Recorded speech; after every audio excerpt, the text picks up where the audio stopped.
Good ఫ్రైడేకి అప్పటిదాకా వీడు కనపడ్డావు, మందిరంతో సహవాసం ఉండదు. మళ్ళీ పైపెచ్చాళ్ళు ఏం చెప్తారు తెలుసా? మంచి గుడికి వెళ్తున్నా అయినా నా కార్యాలు జరగట్లేదండి.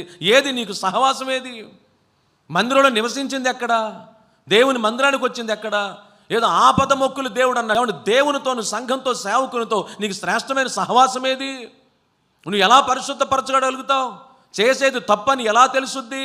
ప్రార్థనలో బలపరచబడ్డానికి నీకు ఎలా అర్థమవుతుంది? ఇళ్ళకాడ కూర్చుంటే మనకి ఏం తెలుసుద్ది? ఇళ్ళకాడ అన్ని సమస్యలే, ఇళ్ళ దగ్గర అన్ని సమస్యలే. ప్రతి శుక్రవారం ఇక్కడ ప్రార్థన జరుగుతుంది. ఏమంటే మందిరంలో ఉపవాస ప్రార్థన జరుగుతూ ఉన్నప్పుడు ఇక్కడికి వచ్చేది ఆదివారం వచ్చేది ఎంతమంది? ఉపవాస ప్రార్థనకు వచ్చేది ఎంతమంది?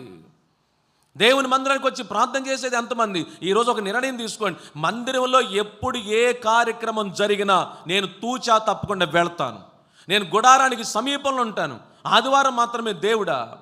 ఆదివారం మాత్రమే కట్టుకుని మంచి శారీలు కట్టుకుని, లేకపోతే ఈ పండుగలప్పుడు మాత్రమే తయారై రావడమా?